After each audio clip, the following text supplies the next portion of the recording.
Good morning, viewers and listeners of Concerned Citizens Media. Thank you again for coming back.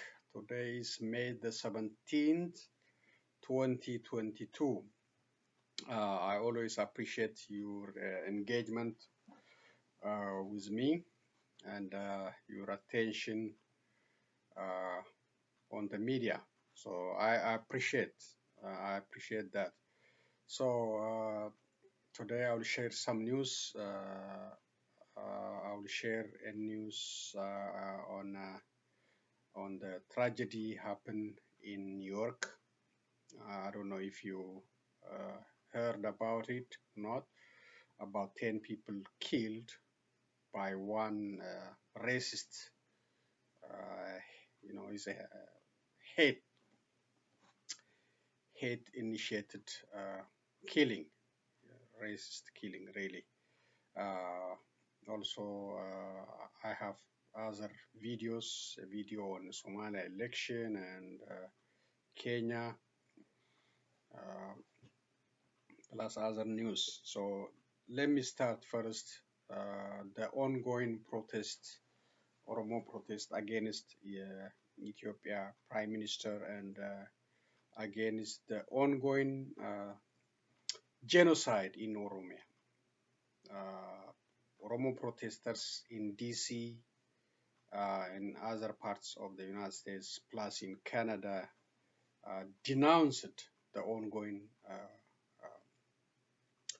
onslaught in Oromia, which is hidden from the global community. And I didn't hear any international organization or well-known country speaking against this ongoing civil war.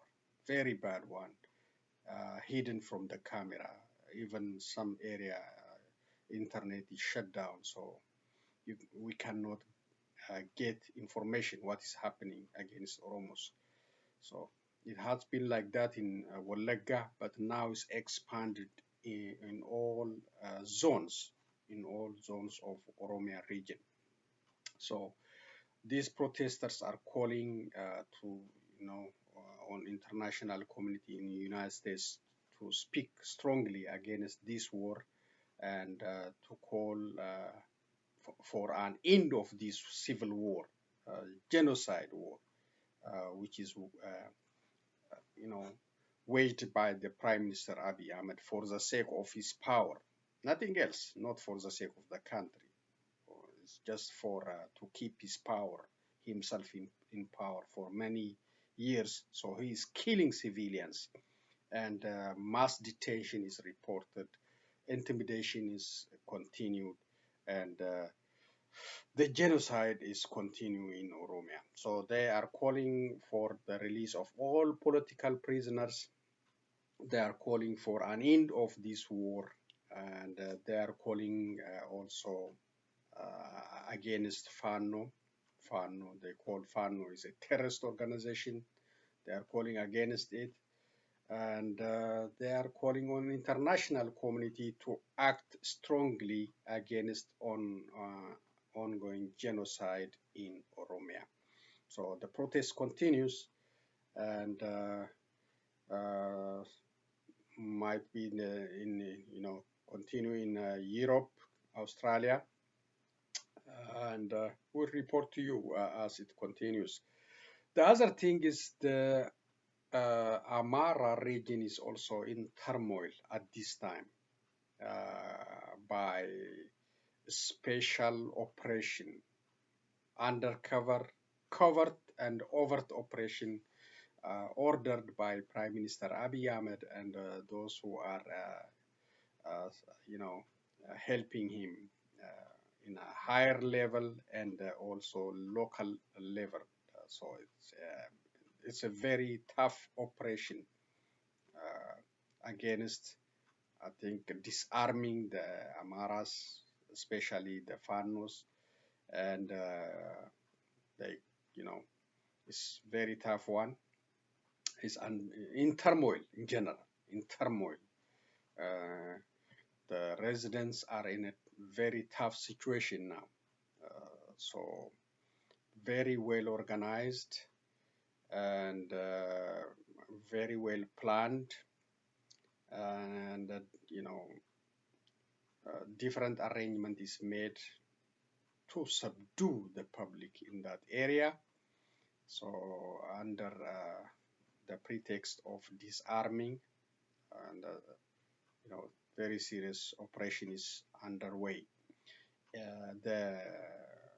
The killings and the mass arrests are also reported from this operation, including the arrest of the high-ranking military official, Brigadier General Tafarra Mammo.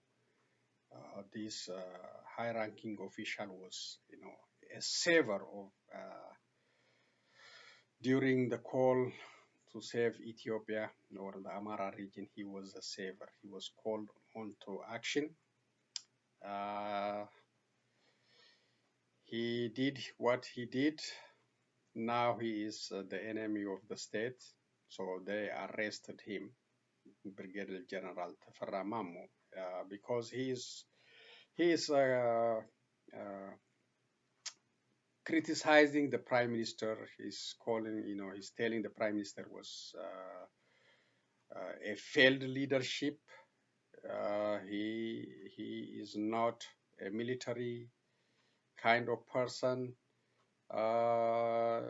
So he criticizing how the situation handled in the Amhara region and in general in Ethiopia, how this prime minister is leading the country. So that is why he is sidelined and now kidnapped in the capital city, Addis Ababa, and nobody knows his whereabouts at this time.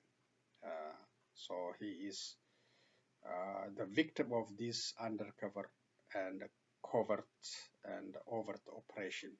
So we don't know what's gonna happen.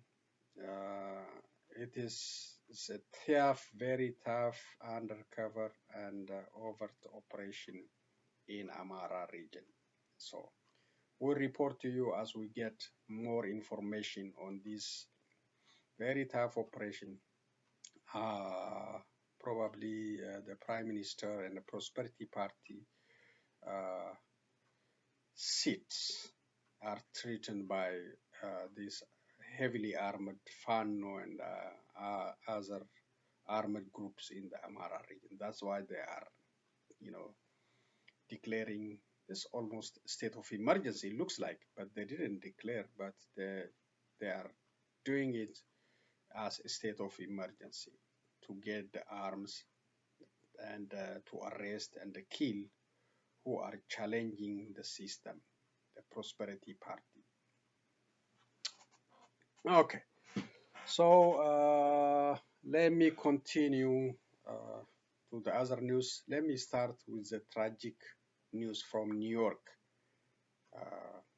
Let's listen to this video, then I will have a couple of videos at the end of the reading material.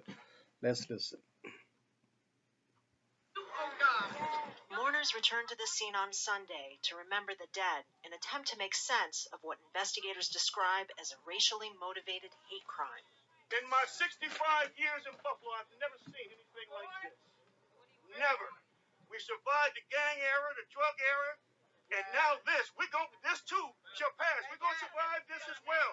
Police say the suspect, 18-year-old Peyton Gendron, shot 13 people at a neighborhood grocery store, killing 10. Most were African American. One, Aaron Salter, was a security guard and a retired police officer. He was a nice guy, he cared about the community, he looked after the store. Investigators say the suspect had been detained in the past for threatening remarks, but never criminally charged, and that a manifesto that he appears to have written shows his actions were racially motivated. The state police had brought this individual in for a mental health evaluation. He went to the local hospital. He was there for, the information we have is about a day and a half, was evaluated and then released at that point. The Buffalo shooting is just the latest act of violence in a country struggling with racial tension, gun violence, and a surge in hate crimes, prompting calls from elected officials, from the governor all the way up to the president, for change. We must all work together to address the hate that remains a stain on the soul of America. The hearts are heavy once again, but a resolve must never ever waver. New York's governor called for stronger gun control laws. This also calls for a national response. What was used was not able to be purchased legally in the state of New York. The basic gun was, but the high-capacity magazine associated with it had to come from another state because it is illegal in the state of New York. We need a smart national policy. She said the investigation would also focus on what more could have been done to stop him. Kristen Salumi, Al Jazeera, New York.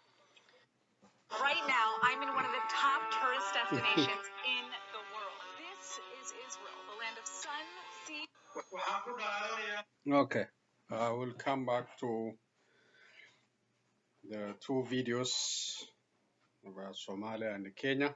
So that's a tragedy and keep happening in the United States due to the gun, availability everywhere, and some twisted mind like this 18 years old guy. And the problem is he can't control it when the gun is everywhere. These kids can purchase it from anywhere and destroy life. Now he killed 10 and injured more. So this is a tragedy happening, and no solution so far in the United States. And when they try to control the gun, the Second Amendment will be the issue, and those senators, they will fight it to the teeth not to happen. So that's the situation. People are dying. Students are dying, and regular citizens are dying, and we cannot find a solution and to control these teenagers getting these, heavy machines and just destroying life. That's a tragedy. Very sad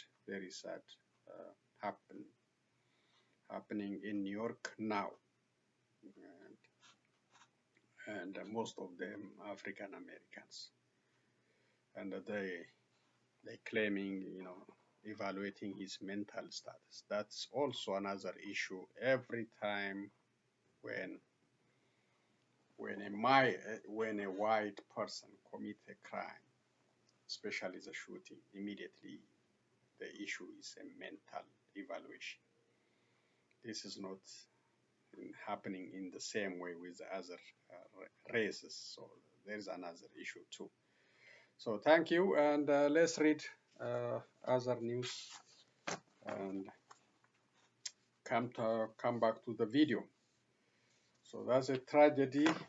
We express our condolences to those families who suffer for this gun violence. World Bank signs 300 million grant agreement to support recovery of conflict-affected areas in Ethiopia. I hope it will happen to that.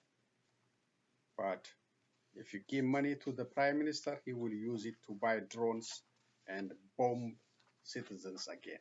So getting money for recovery, yes, we appreciate, but it should be controlled, because this guy is waging a war against his own citizen. Whatever money comes, he might use it to buy drones and other weaponaries. So I hope the World Bank will control it. The World Bank signed a grant agreement amounting to US dollars 300 million, Ethiopian birr 15.6 billion, with the Ministry of Finance to support the reconstruction and the recovery efforts of conflict-affected areas in Ethiopia, the ministry said. The grant agreement, which was signed between Ahmed Shide, Minister of Finance, and Osman Dion, World Bank Country Director, today will be used on projects to be implemented in selected woredas of Amhara, Afar, Tigray, Oromia, and Benishangul. In high conflict areas, the project will be implemented by selected third-party institution on behalf of the government, based on an agreement that the government will enter, the ministry said in a statement, which is good, third-party, independent party. According to the ministry, the resource will be used to finance the activities designed to support communities in conflict-affected areas to reassess basic service of education, health, water supply, and special support to survivors of gender-based violence within the areas affected by conflict. The proceeds will finance activities of rebuilding and improving access to basic services and community infrastructure, and support the strengthening of short and medium-term gender-based violence response services for the survivors in the targeted regions. Credit at this standard. So it's good if third party is involved and to make sure this money is used for the intended objective. That should be appreciated. Other than that, if you just give it to the Prime Minister, he will use it to buy drones and destroy his own citizens again. 5 people arrested in connection with a theft of over 300 quintals of fertilizer in the West Arsi Zone. The Office for Expansion of Cooperative Union in West Arsi Zone announced that more than 300 quintals of fertilizer were missing from the warehouse. Subsequently, 5 people were arrested in connection with the incident, the West Arsi Police Department said. Mardia Jamal from the Bureau of the Expansion of Cooperative Unions in the West Arsi Zone told the Oromia Regional State Broadcaster that an inventory committee was set up, constituted of different bodies, to address these visible lackings. She said 3,200 items were missing from our inventory following the selection and audit of our inventory. Mardia added that in this specific warehouse's experience, 7 to 8 kilos were found to be missing from 50 kilos of imported fertilizers, totaling 300 quintals. She also suggested that post-audit figures could prevent higher numbers. She went on to explain that deficiencies can occur in 2 ways. The first one being when the fertilizer enters the warehouse, a few kilograms up to 20 kilograms go missing when the bags are changed. The second one, according to Mardia, is stealing from the warehouse during storage. When the fertilizer is imported from Djibouti, it arrives 50 kilograms a pack. These are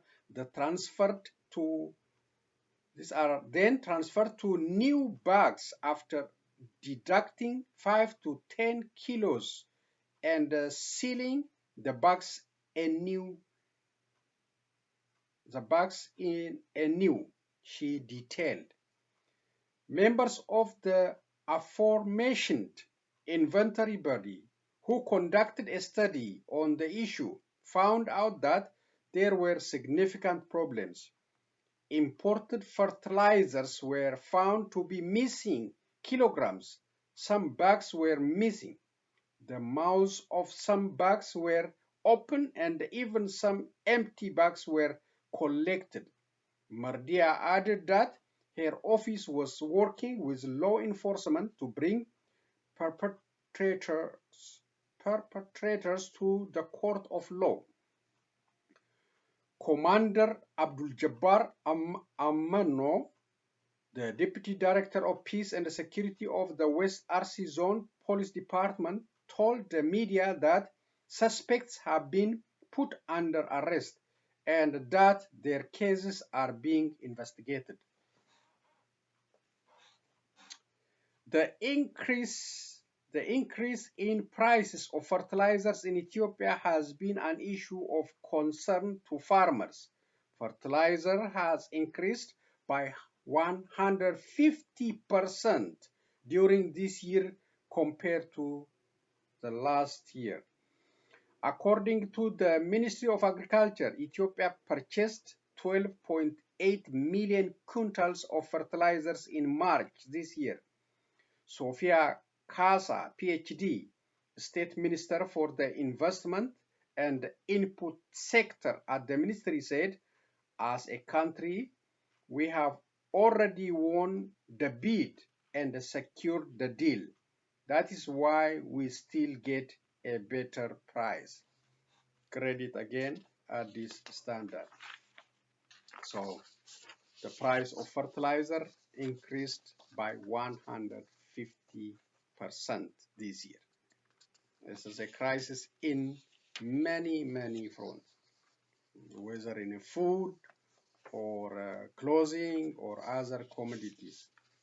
Many things changed under this prime minister, and the Ethiopians are silent, allowing him to stay in power, and while giving them stupid answers like go eat weeds or other, if you cannot afford living in the city, go out and live in countryside. He give them whatever answer comes to his mouth, and he is not paying any price for that. So he can say whatever he want to say. Ethiopians allowed him to stay in power. Okay, this is letter. Is this a letter of congratulation to President-elect Hassan Sheikh Mohammed of Somalia? This is from Oromo Liberation Army, OLF. So that's to Hassan Sheikh Mohammed, President-elect of the Federal Republic of Somalia, Mogadishu, from Oromo Liberation Front, OLF. Letter of congratulations to the President-elect Hassan Sheikh Mohammed of Somalia. The Oromo Liberation Front, OLF, is pleased to forward its warmest congratulations on your re-election as the 10th President of the Federal Republic of Somalia. The OLF appreciates your determination and patience during the volatile political situation in Somalia following the end of the last term. Your historic re-election and landslide victory is evident that the Somalia government under your leadership would fulfill the aspiration of the people of Somalia. As we look ahead to the nation's peace, stability, and development, it is our hope that you will be guided by great Somalian history, culture, and democratic values, uplifted by the people's idea and inspired by fulfilling the long-time aspiration of Somalian people. The Oromo Liberation Front would like to express its confidence in the newly elected Somalian leadership in stabilizing more its country and leading the nation to peace and prosperity. The OLF wish success to the new leadership in the coming terms of service to the Somalian people, and hope the Federal Republic of Somalia will enshrine inclusive democracy, internal stability, peaceful coexistence with its neighbors, and contribute to the stability of the Horn of Africa. In this occasion, we would like to express our sincere interest to working with you for peace, stability, and development in Somalia, Oromia, Ethiopia, and the whole of Horn of Africa region. Victory to the masses. Oromo Liberation Front, OLF, Finfinne. So that is very excellent diplomatic letter by OLF to the newly elected president of Somalia. So this is very good. So we appreciate, Concerned Citizens Media, appreciate this diplomatic effort by OLF. Last time they also wrote a letter to Kenya president concerning the intended operation by Kenyan forces in border areas. So they clarified the information, clarified the situation. OLF is not in Kenyan border, it is in Oromia border. And I told them, you know, any operation will damage the future relationship between Kenya and Ethiopia. So we encourage such kind of engagement by OLF with the international community to raise the concern and express congratulation and you know other expressions, because you have to have diplomacy, not only winning the war, you have to also win the diplomacy, the politics, and you have to engage the people. So OLF also, I think they are engaging with domestic communities, but they need to do more in that area, because those Gurages, Amharas, and others are in fear of OLF because of propaganda against OLF. So they have to do more. They have to explain their position. They are not against Amharas. They are not against Gurages. They are not against other ethnicities. They are just fighting for justice, equality, and freedom in that country. They are against tyrants. They are not against regular people. So they have to show that. They have to speak up strongly that position so they can reduce the enemy. You know, they have to do more diplomatic work. This is also from U.S. State Department on this Somalia election. Somalia's presidential election. Press statement, Anthony J. Blinken, Secretary of State. The United States congratulates the people of Somalia on the conclusion of their national election process. We also congratulate Hassan Sheikh Mohammed on his election as the President of the Federal Republic of Somalia, and look forward to working closely with him and the new government. With the conclusion of this process, Somalia now has an opportunity to focus on the political, economic, and security reforms necessary to advance the interests of the people of Somalia. We encourage President Hassan Sheikh and all of Somalia's leaders to prioritize strengthening democratic governance and institutions, developing security forces to prevent and counter terrorism, and assume full security responsibility from the African Union Transition Mission in Somalia, enhancing economic reforms to complete to complete Somalia's path to debt relief and strengthening the economy, and facilitating the delivery of humanitarian aid to the millions of Somalians suffering from devastating drought. Reconciliation, compromise, and enhanced dialogue among all levels of government and all communities will be vital to the success of this effort. The United States looks forward to the timely formation of a new government and partnering with Somalia's leaders to achieve our shared goal of peaceful, democratic, and prosperous Somalia. So that is from U.S. State Department on the election of Sheikh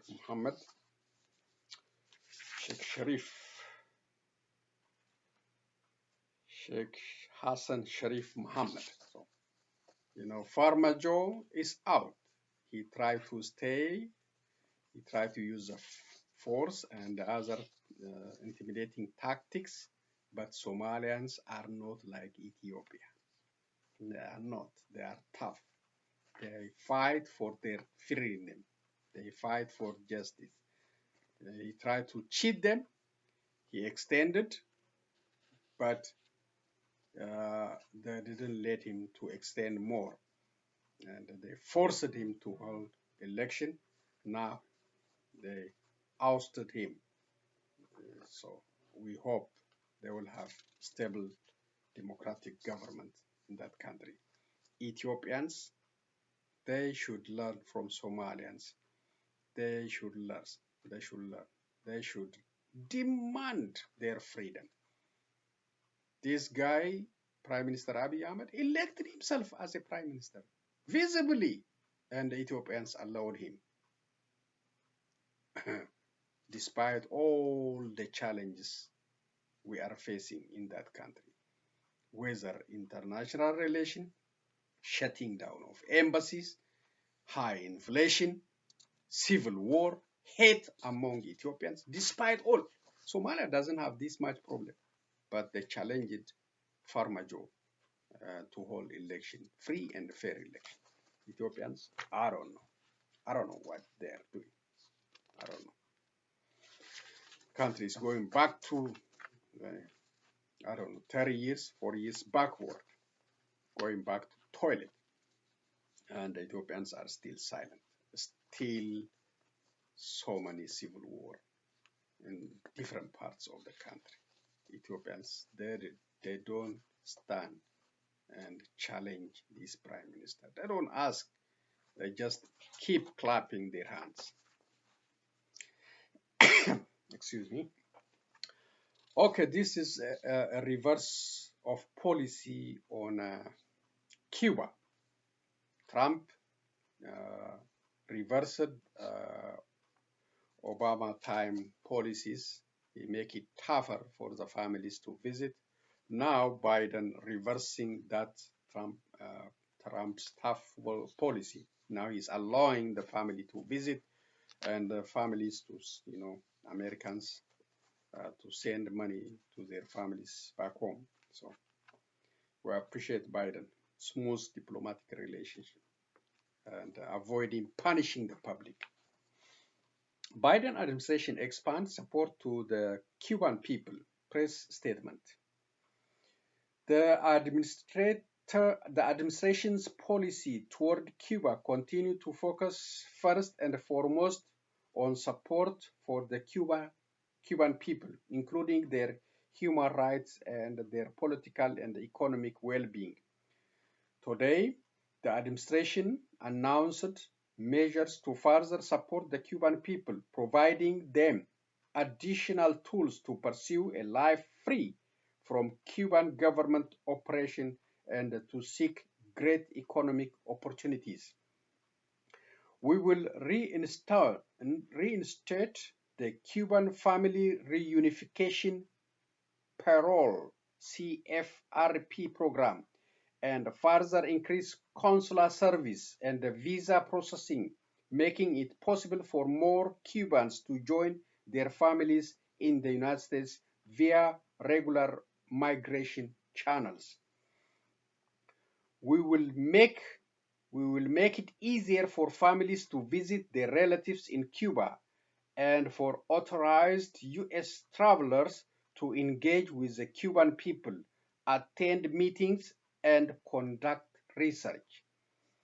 We will encourage the growth of Cuba's private sector by supporting greater access to U.S. internet services, applications, and e-commerce platforms. We will support new avenue for electronics payments and for U.S. business activities with independent Cuban entrepreneurs, including through increased access to microfinance and training. We also will support Cuban families and entrepreneurs by enabling increased remittance flows to the Cuban people in ways that do not enrich human rights abusers. We will lift the family remittance cap of $1,000 per quarter and will support donative remittance to Cuban entrepreneurs, both with the goal of further empowering families to support each other and for entrepreneurs to expand their businesses. With these actions, we aim to support Cubans' aspirations for freedom and for greater economic opportunities so that they can lead successful lives at home. We continue to call on the Cuban government to immediately release political prisoners, to respect the Cuban people's fundamental freedoms, and to allow the Cuban people to determine their own future. So that is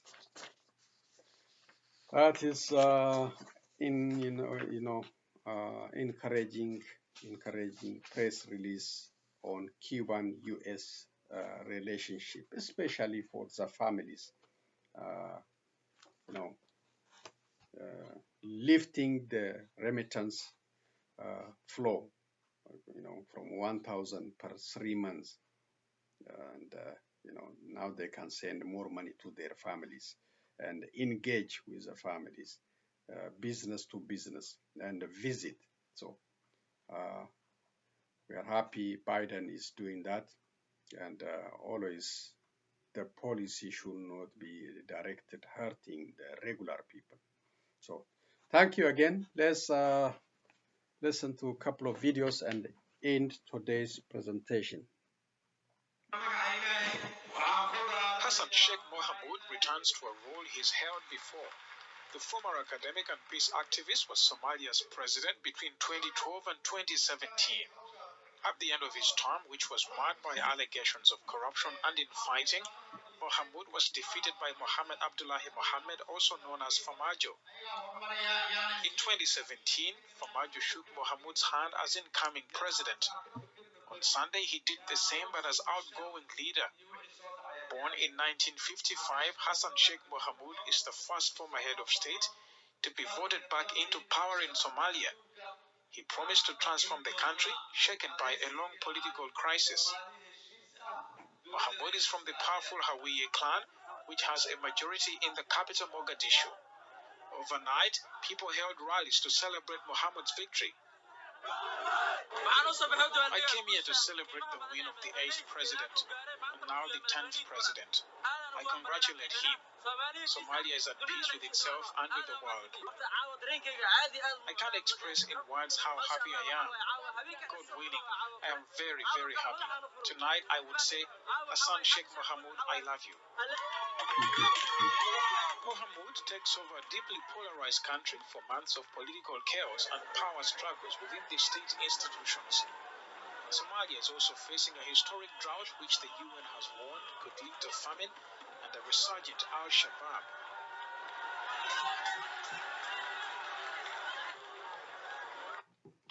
place is now Horseshoe St. Louis. Visit our new World Series of Poker room, new slots, thrilling table games, and more.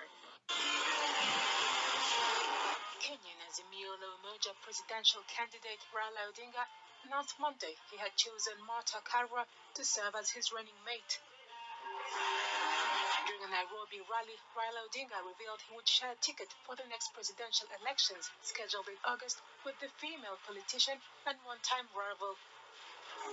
My dear Kenyans, cometh the hour, cometh the lady. I have the great honor to announce that I have picked as my running mate and Cabinet Secretary for Justice and Constitutional Affairs, the Honorable Martha Wangari Karua. Karua, a former presidential candidate herself, was nicknamed Iron Lady as she fought her way through the male-dominated Kenyan political arena. If the pair wins the polls, Karua would become Kenya's first female deputy president. This is a moment for the women of Kenya. It is a moment that my late grandmother, one of the most instrumental women in my life, would have been proud of, but she would not have been surprised because generations of women have fought for space in the decision-making table. The announcement came a day after Deputy President William Ruto picked his running mate Rigathi Gachagua. Many observers believe this year's presidential contest will be a two-horse race between Ruto and Odinga. President Kenyatta, who cannot run for re-election, has chosen to side with his former rival Odinga. Okay, so that's Kenyan election and vice presidential nomination. So Rola Odinga, I think he might be the winner. Look like, but so many people running for president. I hope it will be peaceful. I think it's in August or I don't know, but coming soon. So the Somalia election, I hope it will be a peaceful transfer of power. The Hawiya has a power now. Sheikh Hassan is from Hawiya, the majorities in Mogadishu, according to this news. And I hope he will be successful. He is welcomed now. So I hope he will not be changed like Prime Minister Abiy Ahmed. Prime Minister Abiy Ahmed was welcomed at home and around the world, but he turned it upside down. He destroyed his Nobel Prize. He destroyed himself. He became a dictator. He became a killer. He became everything. For what? I don't know. He destroyed himself. He destroyed this guy. You know, he shouldn't have to do all this. He could be easily a lecturer somewhere and make money, or a writer of a book, just with dignity and respect. But he turned himself the worst dictator, the worst bloodthirsty person. He turned Ethiopia upside down.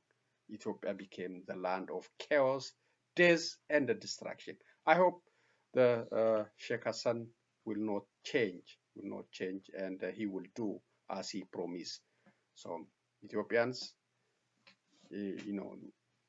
again, they should pay attention what the Somalians successfully did.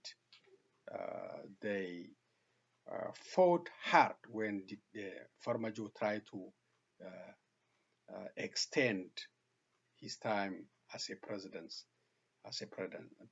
in that country. They say no, he can't do it. They fought back. Even he removed the prime minister. They say no. So our prime minister did whatever he wanted and stayed in power, and then nobody is saying anything. Now the country is in turmoil. The Amhara region in turmoil, the Oromo region in turmoil. Everywhere is no peace, no stability, and nobody want to invest in that country. So that's all I'm gonna say for today. Thank you again for sharing your time with me, and be safe, and so long, everyone.